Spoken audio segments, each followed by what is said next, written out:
Assalamualaikum warahmatullahi wabarakatuh. Perkenalkan, nama saya Ari Sopari. Saya dari Fakultas Ekonomi, Prodi Manajemen. Di sini saya akan menjelaskan gimana sih sejarah bahasa Indonesia dan apa sih itu plagiat. Nah, oke, kita masuk ke materi sejarah Indonesia. Sejarah bahasa Indonesia. Bahasa Indonesia lahir pada tanggal 28 Oktober 1928 atau 1928. Pada saat itu, para pemuda dari berbagai pelosok Nusantara berkumpul dalam kerapatan pemuda dan berikrar, satu, bertumpah darah yang satu, tanah Indonesia. Nomor 2, berbangsa yang satu, bangsa Indonesia. Ketiga, menjunjung bahasa persatuan bahasa Indonesia. Nah, kita masuk ke sejarah bahasa Indonesia yang dikemukakan oleh Syariah LNU.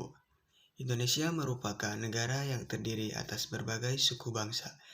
Setiap suku bangsa tersebut memiliki bahasa daerah. Dengan demikian, untuk keperluan berkomunikasi antar suku bangsa diperlukan bahasa perantara atau lingua franca. Di sini kita belajar bahwa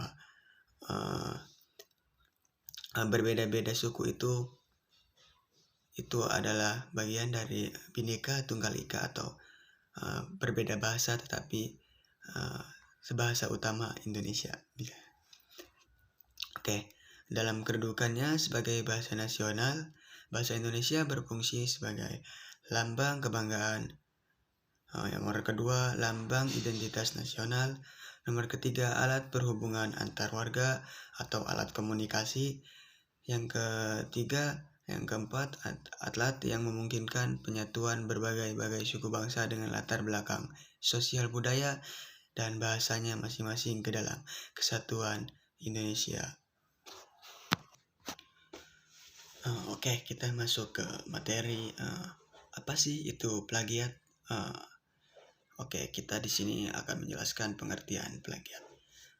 Plagiat atau plagiarisme adalah penjiplakan yang disengaja dan sesudah 2 kali 24 jam berita surat kabar tersiar, maka seseorang dapat mengambil alih dengan syarat harus menyebutkan sumbernya. Nah, di sini ada pengertian plagiat menurut para ahli.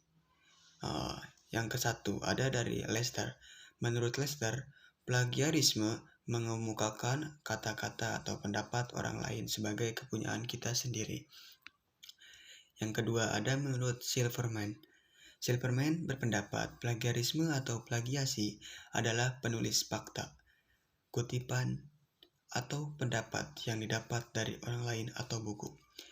Yang ketiga ada dari Lindsay. Buku bebas plagiarisme harus ditegakkan karena menurut May, plagiat adalah tindakan menjiplak ide, gagasan, atau karya orang lain untuk diakui sebagai karya sendiri atau menggunakan karya orang lain tanpa menyebut sumbernya. Yang keempat, Suryanto dan Jihad. Plagiarisme yang harusnya tidak dilakukan pada buku bebas. Plagiarisme menurut Suryanto dan Jihad adalah mencuri gagasan, kata-kata, kalimat, atau hasil penelitian orang lain dan menyajikan seolah-olah sebagai karya sendiri. Yang kelima, menurut Broto Widjoyo, plagiarisme agar aspek buku bebas plagiarisme terpenuhi, maka harus menghindari plagiarisme. Menurut Broto Widjoyo, plagiarisme merupakan pembajakan berupa fakta, penjelasan, ungkapan, dan kalimat orang lain secara sah. Nah, di sini ada Peraturan Menteri Pendidikan RI nomor 17 tahun 2010 tentang plagiat. Plagiat adalah perbuatan sengaja atau tidak sengaja dalam memperoleh atau mencoba memperoleh kredit atau nilai untuk suatu karya ilmiah dengan mengutip sebagian atau seluruh karya dan atau karya ilmiah pihak lain yang diakui sebagai karya ilmiahnya. Oke, terima kasih presentasi yang bisa saya sampaikan. Kurang lebihnya mohon dimaafkan karena saya masih mahasiswa yang ingin bisa Wabillahi taufiq wal hidayah.